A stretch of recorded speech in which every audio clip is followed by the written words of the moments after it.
Islamic scholar مفتی محمد یوسف تیبی حفظہ اللہ تعالی، فاضل Medina university. الحمدللہ رب العالمین والصلاة والسلام علی رسولہ الکریم وعلی آلہ وصحبہ اجمعین۔ آج ہم پڑھ رہے ہیں 11واں پارہ۔ اس کے شروع میں سورہ توبہ ہے، اور اس میں جو پہلی آیت ہے اس پارے کی، یعتذرون الیکم اذا رجعتم الیہم، جب اے نبی صلی اللہ علیہ وسلم اور ان کے ساتھیوں جب آپ تبوک سے واپس جاؤ گے تو پیچھے رہنے والے جو ہیں وہ آپ کی طرف عذر کریں گے۔ وہ کہیں گے جی وہ والدہ بیمار ہو گئی تھی، بچہ بیمار ہو گیا تھا، یہ تھا وہ تھا۔ وہ عذر کریں گے تاکہ آپ ان سے منہ پھیر لیں، ان کو کچھ نہ کہیں۔ تو ان سے کہو کہ لن نؤمن لکم، ہمیں تم پر کوئی اعتماد نہیں، ہمیں اللہ تعالیٰ نے سب بتا دیا ہے۔ تو یہ منافق تھے جنہوں نے عذر پیش کیے، اور کچھ لوگ تھے جنہوں نے عذر پیش نہیں کیا۔ وہ 3 لوگ تھے، ان کا تذکرہ بعد میں آئے گا، اور 6 لوگ وہ تھے جنہوں نے اپنے آپ کو خود سزا دی تھی، وہ بھی منافق نہیں تھے۔ تو بہر صورت اس کے بعد منافقوں کا تذکرہ، ان کے احوال سارے بیان کیے ہیں۔ منافقوں کی بات اگرچہ آیات میں آگے پیچھے ہے، لیکن قصہ ایک ساتھ بیان کرنے میں کوئی حرج نہیں۔ اللہ تعالیٰ نے ان کے اوصاف بیان کیے ہیں، ان کے اندر کی باتیں باہر نکالی ہیں۔ وَمِنْهُمْ وَمِنْهُمْ وَمِنْهُمْ، ان میں ایسے بھی ہیں، ان میں ایسے بھی ہیں، ان میں ایسے بھی ہیں۔ ان کی ایسی اندر کی باتیں بیان کی ہیں، راز کی باتیں بیان کی ہیں، ان کا پردہ فاش کیا ہے، ان کو ذلیل کیا ہے اللہ تبارک و تعالیٰ نے بیان کر کے کہ بظاہر کلمہ پڑھتے ہیں مگر اندر سے یہ اس طرح کے ہیں۔ انہوں نے دیکھا کہ ہماری باتیں جو مسجد نبوی میں بیٹھ کر ہم کر لیتے ہیں وہ تو کسی نہ کسی طریقے سے نکل جاتی ہے، تو ہم ایسا کریں کہ ایک مسجد ہی الگ بنا لیتے ہیں۔ تو اس کا نام مسجد درار رکھا، یعنی انہوں نے نہیں رکھا مگر اللہ تعالیٰ نے اس کو مسجد درار کہا۔ تو یہ لوگ چاہتے تھے کہ رسول اللہ صلی اللہ علیہ وسلم آئیں اور ہماری مسجد کا افتتاح کریں، اور ہم لوگوں کو گمراہ کریں کہ دیکھو جی ہم بھی تو ان کے ساتھ ہیں نا، ہمارا بھی افتتاح نبی صلی اللہ علیہ وسلم نے کیا تھا نا۔ تو اس طریقے سے ان کو پھانسیں، اور یہاں ہم آزاد ہوں گے، جو چاہے بات کریں، جو چاہے مشورہ کریں، ہمیں کوئی پوچھے گا نہیں، ہماری کوئی رپورٹنگ نہیں کرے گا۔ تو رسول اللہ صلی اللہ علیہ وسلم نے حامی بھی بھر لی تھی۔ تبوک سے واپسی پر جب ان کا کردار سامنے آیا کہ ان کے کچھ لوگ گئے اور باقی لوگ گئے ہی نہیں، جو گئے انہوں نے وہاں جا کر، وہ 12 تھے کم از کم، انہوں نے واپسی پر رسول اللہ صلی اللہ علیہ وسلم کو شہید کرنے کی کوشش کی۔ ہوا یہ کہ سارا قافلہ جا رہا ہے، تو فرمایا کہ یہ جو چھوٹا راستہ، تنگ راستہ ہے، اس سے کوئی نہیں جائے گا۔ تو نبی صلی اللہ علیہ وسلم اور ان کے چند ساتھی وہاں سے گزرے، اور باقی جو ساتھی تھے وہ تھوڑے لمبے راستے سے گزر گئے۔ یہ منافق اندھیرے کا فائدہ اٹھاتے ہوئے ادھر سے گزرے آپ کو تکلیف دینے کے لیے۔ تو اللہ تعالیٰ نے پھر ان کا پردہ فاش کر دیا، اور پھر اللہ تعالیٰ نے بچا بھی لیا آپ کو، اور ان کے نام پھر رسول اللہ صلی اللہ علیہ وسلم نے حضرت حذیفہ بن یمان کو بتا دیے تھے۔ تو ان کی کوئی سازش کامیاب نہ ہوئی اور ہر طرف سے پٹ گئے۔ اس کا تذکرہ اس میں ہوا ہے۔ دوسرا، اس میں جو مخلص صحابہ کرام ہیں ان کا تذکرہ ہوا ہے۔ تو ان میں مخلص لوگوں میں کہا سابق والسابقون الاولون من المہاجرین والانصار، جو انصاری اور مہاجر ابتدائی مسلمان ہیں ان کے بارے میں کہا، اور جو ان کے پیچھے آئے احسان کے ساتھ اچھے طریقے سے دین پر عمل کیا، ان سب پر اللہ تعالیٰ راضی ہو گیا اور اللہ پر راضی ہو گئے۔ یہ آیت تمام صحابہ کرام کے لیے تزکیہ ہے، جو پہلے مسلمان ہوئے اور جو ان کے پیچھے چلے، سب کے لیے تزکیہ کہ اللہ ان پر راضی ہو گیا اور اللہ ان پر راضی ہو گیا۔ اس کے ساتھ پھر وہ مخلص صحابہ کرام جو جہاد میں نہیں جا سکے کسی وجہ سے مگر وہ مخلص تھے، ان کا تذکرہ ہوا۔ تو کچھ لوگ تھے عذر والے، اللہ تعالیٰ نے ان کا عذر بھی بیان کیا۔ فرمایا وہ لوگ جو بیمار تھے یا اس طرح کا عذر تھا، ان پر کوئی حرج نہیں۔ وَلَا عَلَى الَّذِينَ إِذَا مَا أَتَوْكَ لِتَحْمِلَهُمْ، اور ان پر بھی کوئی گناہ نہیں جو آپ کے پاس آئے تھے جی ہمیں سواریوں پہ بٹھاؤ، اور آپ نے معذرت کی تھی کہ میرے پاس سواریاں نہیں ہیں، اور وہ واپس گئے تھے اور ان کی آنکھوں سے آنسوؤں کی برسات جاری تھی، ان پر بھی کوئی گناہ نہیں ہے۔ گناہ تو ان پر ہے جن کے پاس سواریاں بھی تھیں اور وہ نہیں آئے، یا وہ منافق تھے۔ تو یہ 4 گروپ بن گئے۔ ایک نبی صلی اللہ علیہ وسلم کے مخلص ساتھی جو ساتھ گئے، ایک مخلص ساتھی جو پیچھے رہ گئے، غلطی تھی ان کی، ایک منافقوں کا گروہ اور ایک اہل آزار کا گروہ جن کو عذر تھا کوئی، تو باقی سب کو معافی مل گئی، منافقوں کو بھی مل گئی اس لیے کہ جھوٹ بولا تھا انہوں نے، مگر اللہ نے ان کا راز فاش کیا۔ اب رہ گئے وہ لوگ جو آ نہیں سکے مگر ان کا کوئی عذر بھی نہیں تھا۔ یہ 9 لوگ ان میں سے وہ تھے جو کل ٹوٹل 9 لوگ تھے، ان میں سے 6 وہ تھے جو جب آپ کا پتہ چلا کہ آپ تشریف لا رہے ہیں، انہوں نے اپنے آپ کو مسجد نبوی کے ستونوں کے ساتھ خود ہی باندھ لیا، یہ ہم تو مجرم ہیں، آپ کھولو گے تو کھولو گے ورنہ نہیں۔ تو ان کی تو اسی طرح جلد ہی توبہ قبول ہو گئی۔ 3 وہ تھے جنہوں نے ایسا نہیں کیا، ہلال بن امیہ اور کعب بن مالک اور مرارہ بن ربیع رضی اللہ عنہم۔ انہوں نے آ کر صاف صاف بول دیا حضرت کوئی عذر نہیں تھا، خیال تھا اب نکلتا ہوں تب نکلتا ہوں، لیٹ ہو گیا، شیطان نے لیٹ کر دیا۔ آپ نے فرمایا پھر تمہارا کیس تو چلا گیا سپریم کورٹ میں، اللہ ہی فیصلہ کرے گا، تمام بھائی ان سے بائیکاٹ کرو، حتیٰ کہ ان کے بھائی، حقیقی بھائی، ان کی بیویاں بھی ان کے سلام کا جواب نہیں دیں گی۔ دن گزرتے گئے، بہت پریشانی بڑھ گئی، یہاں تک کہ ایک دن اعلان ہوا کہ ان کی بیویاں ان سے ویسے الگ کر دی جائیں۔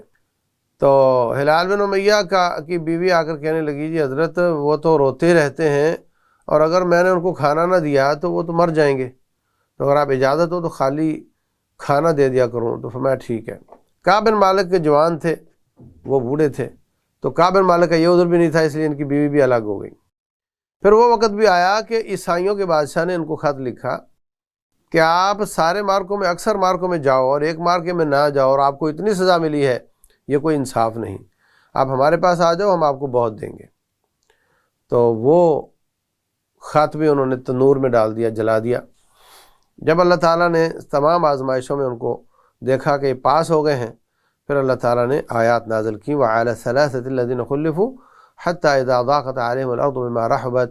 ان پر زمین تنگ ہو گئی تو پھر اللہ تعالیٰ نے ان کی توبہ قبول کر لی۔ اس واقعے کی وجہ سے سورہ توبہ کا نام توبہ ہے۔ تو رات 2-1 کا ٹائم تھا اور رسول اللہ صلی اللہ علیہ وسلم پر وحی آئی، آپ نے اپنی بیوی سے مشورہ کیا، کہنے لگی جی لوگ ہمیں سونے نہیں دیں گے، آپ مہربانی فجر کے بعد بتانا ان کو۔ تو فجر کے بعد جب آپ نے بتایا تو ایک دم چھوٹ پڑے سارے، کوئی بھاگا، سرپٹ بھاگا ان کو بشارت دینے کے لیے، کوئی گھوڑے پر بھاگا، اور ایک کا بس نہ چلا، وہ صلا پہاڑی پہ چڑھ کر اس نے زور سے کہہ دیا ابشر یا کعب، کعب تجھے بشارت ہو، یہ دن تیری زندگی میں کبھی ایسا خوشی کا نہیں آیا جس طرح کا آج دن آیا ہے۔ حضرت کعب کہتے ہیں اس کی آواز مجھے سب سے پہلے آ گئی، تو میرے پاس اس وقت ایک ہی قمیص تھا، جب وہ میرے پاس آیا، گھوڑے والے بعد میں آ گئے، پیدل والے اس کے بعد آ گئے، وہ بعد میں جب آیا تو میں نے اس کو قمیص اتار کر دے دیا کہ اس نے سب سے پہلے مجھے خوشخبری دی ہے۔ اللہ اکبر۔ تو اس کے بعد اللہ تبارک و تعالیٰ نے مشرکوں کے لیے منع کر دیا کہ ان کے لیے استغفار کیا جائے، کافر کے لیے استغفار کرنے سے منع کر دیا، تو کہا کہ اگرچہ قریبی رشتہ دار بھی کیوں نہ ہوں ان کے لیے آپ اللہ سے بخشش نہیں مانگیں گے جو کفر پر مر گیا۔ پھر سوال پیدا ہوتا تھا کہ ابراہیم علیہ السلام نے اپنے باپ کے لیے کیوں استغفار کیا، تو اللہ نے اس کی وضاحت کر دی وَمَا كَانَ اسْتِغْفَارُ إِبْرَاهِيمَ لِأَبِيهِ إِلَّا مَوْعِظَةٍ وَعَدَهَا إِيَّاهُ، یہ تو وعدہ کی وفا تھی، انہوں نے کہا تھا میں تیرے لیے استغفار کروں گا، فَلَمَّا تَبَيَّنَ لَهُ أَنَّهُ عَدُوٌّ لِلَّهِ، جب پتہ چل گیا کہ وہ اللہ کا دشمن مر گیا ہے، تبرأ منہ، تو ابراہیم علیہ السلام اپنے باپ سے برات کا اظہار کر دیا تھا۔ اس کے بعد ایک 5واں گروہ ہے اعراب کا، بدو، جو دیہاتوں میں رہتے تھے، تو یہ لوگ کلمہ پڑھ لیا ٹھیک ہے، نماز بھی پڑھ لی، لیکن جہاد پر نہ جاتے تھے اور نہ ہی زیادہ صدقہ کرتے تھے۔ ان کے بارے میں اللہ نے وضاحت کی ہے کہ الاعراب اشد کفرا ونفاقا، ان میں بعض تو ایسے ہیں جو کافر ہیں اور نفاق کے بھرے ہوئے ہیں، کلمہ بعض نے پڑھا ہوا بعض نے نہیں پڑھا ہوا، اور بعض ان میں ایسے ہیں جو واقعتاً اچھا وہ صدقہ کریں بھی تو چٹی سمجھ کر کرتے ہیں، یہ جو منافق ہیں، اور بعض ایسے ہیں جو صدقہ کرتے ہیں تو اللہ کا قرب حاصل کرنا چاہتے ہیں۔ تو اعراب کی 2 قسمیں بیان کی۔ اس کے بعد اللہ تبارک و تعالیٰ نے جہاد فی سبیل اللہ کے فضائل بیان کیے کہ یہ لوگ پیچھے رہ گئے، مارکا بھی وہاں کوئی نہیں ہوا، موت سے ڈرتے تھے، مارکا بھی کوئی نہیں ہوا، اور وہ واپس آ کر سرخرو ہو گئے، یہ پیچھے رہ کر ذلیل ہو گئے، اگر یہ جاتے ما کان اہل مدینہ ومن حولہم من الاعراب ان یتخلفوا عن رسول اللہ، اہل مدینہ اور اس کے ماحول میں جو اس کے مضافات میں جو بدو رہتے ہیں ان کو لائق نہیں تھا کہ وہ پیچھے رہتے، اس لیے کہ جہاد تو قدم قدم پر اجر کا سبب ہے۔ فرمایا لا ذالک بانہم لا یصیبہم ظمأ ولا نصب ولا مخمصۃ فی سبیل اللہ، ان کو پیاس لگے، ان کو بھوک لگے، ان کو تھکاوٹ ہو، ولا یطعون موت یغیظ الکفار، وہ کوئی قدم اٹھائیں جس سے کافر پریشان ہو، اور ولا یقطعون وادیا، کوئی وادی کراس کریں، ہر بات پر اللہ ان کو اجر عظیم دے رہا ہوتا ہے، تو اس لیے پیچھے رہنا ان کے لائق نہیں تھا۔ آخر میں اللہ تعالیٰ فرماتے ہیں لقد جاءکم رسول من انفسکم عزیز علیہ ما عنتم، تمہارے پاس ہمارے رسول آئے ہیں جو تم میں سے ہیں، تمہیں جو مشقت میں ڈالنے والی چیز ہے وہ ان پر بڑی شاق اور بوجھل گزرتی ہے، اور وہ تمہارے لیے بڑے حریص ہیں، ہر قسم کی خیر تمہارے لیے لانا چاہتے ہیں، ہر شخص کو مومن بنانا چاہتے ہیں، اور بالمومنین رؤوف الرحیم، مومنوں کے ساتھ رؤوف بھی ہیں، رحیم بھی ہیں۔ رؤوف الرحیم اللہ کا نام بھی ہے، رؤوف الرحیم مخلوق کا نام بھی ہے، جیسے اس آیت میں ہے۔ تو بعض نام اللہ کے ایسے ہیں، جیسے العزیز سورہ یوسف میں وہ مصر کے بادشاہ کے لیے بھی ہے، جبکہ اللہ بھی العزیز ہے۔ اور ہر شخص کے بارے میں کہا کہ فجعلناہ سمیعا بصیرا، ہم نے انسان کو سمیع بصیر بنایا، تو اللہ بھی سمیع بصیر ہے۔ تو نام ایک ہونے سے ان کی خصلت یا صفت یا وصف وہ ایک نہیں ہو جاتا۔ اللہ کا رؤوف رحیم ہونا اللہ کے لائق، مخلوق کا رؤوف رحیم ہونا مخلوق کے لائق، اللہ کا العزیز ہونا اللہ کے لائق، مخلوق کا العزیز ہونا مخلوق کے لائق، اس سے کوئی فرق نہیں پڑتا۔ اس کے بعد سورہ یونس ہے، یہ مکی صورت ہے، اس میں توحید کا بیان ہے، آخرت کا بیان ہے، قرآن کی حقانیت اور سابقہ 3 قوموں کا ذکر ہوا ہے۔ پہلی بات تو یہ کہ یہ لوگ تعجب کرتے ہیں کہ ایک انسان کیسے نبی بن سکتا ہے، اکان للناس عجبا ان اوحینا الی رجل منہم، یہ بڑی قوموں کا اشکال رہا ہے۔ کہتے ہیں جی ڈرانے والا آنا تھا تو کوئی اور مخلوق ہوتا، آج ہمارے مسلمانوں کا بھی یہ اشکال ہے۔ تو وہ نبی صلی اللہ علیہ وسلم کو آدم کی اولاد سے نکال دیتے ہیں، بولے نہیں یہ تو کوئی نعوذ باللہ، کوئی کہتا ہے اللہ کا جز ہیں، اللہ کے نور کا حصہ ہے، نعوذ باللہ۔ یہ سب مبالغہ آرائیاں ہیں، اور نبی صلی اللہ علیہ وسلم نے فرمایا تھا لا تطرونی کما اطرت النصارى ابن مریم، جیسے عیسائیوں نے ابن مریم کو بڑھا چڑھا دیا تھا، مجھے ایسے مت کرنا۔ 3 سے 23 نمبر آیت تک توحید کے دلائل ہیں، مختلف طریقوں سے اللہ تبارک و تعالی اپنی وحدانیت کے تذکرے اور اس کے دلائل پیش کر رہے ہیں۔ تو اللہ تبارک و تعالی نے ہی آسمان بنایا، اسی نے سورج بنایا، اس نے چاند بنایا اور اس کی منزلیں طے کر دیں تاکہ تمہیں عدد السنین والحساب، تمہیں سالوں کا اور حساب کا پتہ چل سکے۔ چاند جو ہے یہ مہینے بتاتا ہے اور سال بتاتا ہے، سورج یہ دن کے 24 گھنٹے بتاتا ہے۔ تو یہ سارے کے سارے اللہ تعالیٰ کے کرشمے ہیں، اس نے بنائے ہیں، اور یہ اللہ نے سب کچھ حق کے طور پہ بنایا ہے، اور یہ اس میں سب میں آپ کے لیے نشانیاں ہیں۔ ان فی اختلاف اللیل والنہار، دن رات کے آنے جانے میں، اور جو اللہ تعالیٰ نے زمین و آسمان بنائے ہیں اس میں سب میں تمہارے لیے نشانیاں ہیں۔ پھر جو ان سب نشانیوں پر منہ پھیر لیتا ہے وہ اللہ تعالیٰ اس کے لیے سزا کا اعلان کرتا ہے، اور جو مان جاتا ہے اس کے لیے انعام و اکرام کا تذکرہ کرتا ہے۔ یہ لوگ اپنے لیے شر کا مطالبہ کرتے ہیں کہ ہم پر اپنے لیے بد دعائیں کرتے ہیں، اگر ہم ان کی باتیں مان لیں تو یہ تباہ و برباد ہو جائیں۔ جب انسان کو تکلیف آتی ہے تو ہر وقت ہائے ہائے اور دعائیں کرتا ہے اللہ تعالیٰ سے، ہر حالت میں کرتا ہے۔ جب اللہ تعالیٰ تکلیفیں رفع کر دیتا ہے تو پھر اللہ کو بھول جاتا ہے، جیسے اللہ اس کو کبھی تکلیف آئی ہی نہیں تھی۔ اس کے بعد اللہ تعالیٰ جو خشکی کے بعد تری کی چیزیں بیان کرتے ہیں کہ اللہ ہی ہے جو تمہیں خشکی اور تری میں تمہاری حفاظتیں کرتا ہے، اور وہاں پر موافق ہوا چلتی ہے تو آپ کو منزل پر پہنچا دیتی ہے، مخالف ہوا آتی ہے تو تم پریشان ہو جاتے ہو، کشتی بھنور میں پھنس جاتی ہے، پھر اللہ کو ہی یاد کرتے ہو، اور جب اللہ تعالیٰ خشکی میں نجات دے دیتا ہے تو پھر اس کا شریک ٹھہرانے لگ جاتے ہو، حالانکہ ہر حالت میں خشکی اور تری میں ہر جگہ پہ آپ کو اللہ تبارک و تعالیٰ ہی کو پکارنا چاہیے۔ اور اس کے بعد کچھ آخرت کا تذکرہ ہے، اور بعث اور نشور کا، دوبارہ اللہ اٹھائے گا، پھر حساب کتاب ہوگا، اور اللہ تبارک و تعالیٰ آپ کو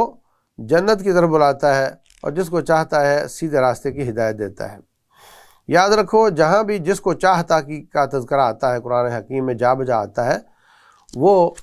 مقصد یہ ہوتا ہے کہ اللہ تبارک و تعالیٰ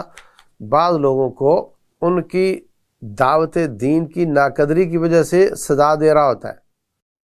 وَمَن يَعْشُ عَن ذِكْرِ الرَّحْمَٰنِ نُقَيِّضْ لَهُ شَيْطَانًا فَهُوَ لَهُ قَرِينٌ، جو اللہ کی یاد سے، اللہ کے ذکر سے، کتاب و سنت سے منہ پھیر لیتا ہے، ہم اس پر شیطان مسلط کر دیتے ہیں اور وہ اس کا ساتھی بن جاتا ہے، اس کو گمراہ کرتا ہے تو وہ جہنم میں چلا جاتا ہے۔ تو اب اس کو اللہ نے ہدایت دینے کا ارادہ نہیں کیا، وجہ اس کا اللہ کے ذکر سے اراد کرنا ہے۔ تو جہاں بھی اللہ کی چاہت کا تذکرہ آتا ہے ہدایت کے بارے میں، اس سے یہی مراد ہوتی ہے کہ اللہ نے سزا دیا کسی کو تو وہ الگ بات ہے، اس کو تو ہدایت نہیں مل سکتی، اور جس کو جو اللہ کی آیات کی قدردانی کرتا ہے اللہ اس کو ہدایت ضرور دیتا ہے۔ پھر اللہ تبارک و تعالیٰ فرماتے ہیں هل من شرکائکم من یہدی الی الحق قل اللہ یہدی للحق، کیا تمہارے شریک حق کی ہدایت دے سکتے ہیں؟ اللہ دیتا ہے۔ تو اللہ ہدایت دیتا ہے، مگر جو ناقدری کرے پھر اس کو ہدایت سے دور کر دیتا ہے۔ اس کے بعد مشرکین کا تذکرہ ہے اور آخر میں اس کے بعد قرآن کی عظمت کا تذکرہ ہے۔ اے ایمان والو، تمہارے پاس ہماری نصیحت آئی ہے، قد جاءکم موعظۃ من ربکم وشفاء لما فی الصدور وہدی ورحمۃ للمؤمنین، یہ سینوں کے اندر جو ہے اس کی شفا ہے۔ تو سینے میں دل ہے، دل کی شفا ہے، دل ٹھیک ہو تو سارا جسم ٹھیک ہوتا ہے، اور یہ قرآن واقعتاً شفا ہے، پڑھنے سے انسان کو شفا ملتی ہے، جسم فزیکل بیماریاں بھی ٹھیک ہوتی ہیں اور اس سے شیطانی شر اور نظر بد اور جادو وغیرہ بھی ٹھیک ہو جاتا ہے۔ اس کے بعد اللہ تبارک و تعالیٰ نے وہ 3 قوموں کا ذکر کیا ہے۔ نمبر 1 نوح علیہ السلام، تو انہوں نے کیسے کیسے اپنی قوم کو سمجھایا بجھایا اور 950 سال رہے اور وہ بعد نہیں آئے، تو کیسے پھر ان کے لیے دعا کر دی کہ اللہ ان کو تباہ کر دے، اور اللہ نے ان کو تباہ و برباد کر دیا۔ اس کے بعد موسیٰ علیہ السلام کا تذکرہ ہے کہ وہ اور ان کے بھائی ہارون علیہ السلام نے کیسے کیسے دعوت دی اور کیسے کیسے وہ آگے بڑھے، اور کیسے فرعون کا مقابلہ ہوا اور کیسے اس کی قوم باز نہ آئی، تو آخر کار وہ غرق ہو گئے اور اللہ نے ان کو نجات دے دی۔ آخر میں یونس علیہ السلام کا قصہ ہے۔ تو یونس علیہ السلام کا قصہ اس طرح ہے کہ جب ان کی قوم باز نہ آئی تو حضرت یونس علیہ السلام نے بھی اللہ سے فرما دیا کہ اللہ باز نہیں آ رہے، تو عذاب آ گیا، عذاب آیا بادلوں کی شکل میں۔ یونس علیہ السلام نے دیکھا کہ عذاب آ گیا ہے، تو گھر کو بند کیا اور چل نکلے سمندر کی طرف، وہاں سے کشتی میں بیٹھ گئے کہ اب پیچھے تو عذاب آ جانا، تباہی آ جانی ہے۔ تو ان کی قوم کو پتہ چلا کہ یہ تو عذاب لگ رہا ہے، تو بھاگے بھاگے گئے، ان کے گھر وہ گھر میں تھے نہیں، تو انہوں نے جلدی جلدی اللہ سے توبہ شروع کر دی۔ کوئی قوم ایسی نہیں جن کا عذاب آنے کے بعد ٹل گیا ہو سوائے یونس علیہ السلام کی قوم کے، کہ انہوں نے توبہ کر لی اور اللہ نے ان کو معاف کر دیا۔ تو یونس علیہ السلام جا چکے تھے، تو اللہ تبارک و تعالیٰ کی اجازت کے بغیر گئے تھے، تو اللہ تعالیٰ ان کی نجات کا ذریعہ بنا تھا۔ تو فظن ان لن نقدر علیہ، انہوں نے گمان کیا کہ اب تو معاملہ ختم ہو گیا، اب اللہ تعالیٰ اس بات کی پوچھ گچھ نہیں کرے گا کہ آپ کیوں گئے ہیں، مطلب انڈرسٹوڈ ہے، جانا ہی چاہیے مجھے، جان بوجھ کر نافرمانی نہیں کی انہوں نے۔ تو نکلے، وہاں جا کر کشتی میں بیٹھے، تو کشتی میں پھر وہ کہنے لگے جی کشتی ڈوبنے جا رہی ہے، اس میں کوئی ایسا غلام آ گیا ہے جو مالک سے پوچھے بغیر آیا۔ تو قرآن اندازی کی تو ان کا نام آیا، تو کہنے لگے یہ تو نیک آدمی ہے، تو کہنے لگے نہیں میں ہی ہوں۔ تو بہرحال ان کو پانی میں پھینک دیا گیا، تو وہاں سے بڑی مچھلی نے ان کو پیٹ میں لے لیا، تو انہوں نے مچھلی کے پیٹ میں لا الہ الا انت سبحانک انی کنت من الظالمین پڑھا۔ اللہ فرماتے ہیں لولا ان یکون لولا انہ کان من المسبحین للبث فی بطنہ الی یوم یبعثون، اگر وہ اللہ کو یاد نہ کرتے، یہ جملہ نہ بولتے، تو قیامت تک نہ مچھلی کو مرنے کی اجازت ہوتی اور وہ قیامت تک اس مچھلی کے پیٹ میں رہتے۔ لیکن انہوں نے یہ جملہ بول دیا اللہ کے بتانے پر، تو مچھلی نے باہر لا کر پھینک دیا ان کو، اور وہاں سے وہ دوبارہ اپنی قوم کے پاس چلے گئے۔ تو اتنا شدید لاک ڈاؤن کہ مچھلی کے پیٹ میں ہے اور سانس لینا دوبر ہے اور پانی کے پیٹ میں ہے اور پتہ نہیں مچھلی کون ہے، کائنات کی کوئی ایجنسی اور کوئی فوج ان کو تلاش نہیں کر سکتی، لیکن جب انہوں نے لا الہ الا انت سبحانک انی کنت من الظالمین پڑھا تو ان کا مسئلہ حل ہو گیا، ان کا لاک ڈاؤن ختم ہو گیا۔ تو آج ہم جس مصیبت میں ہیں، ہمارا ملک جس مصیبت میں ہے، پوری دنیا کے دباؤ میں ہے، اور ہم لوگ خود، تو اگر ہم اس دعا کو کثرت سے پڑھیں اللہ تعالی ہمیں بھی تنگیوں سے فراخی عطا کرے گا۔ اللہ تبارک و تعالی سمجھنے اور عمل کرنے کی توفیق دے۔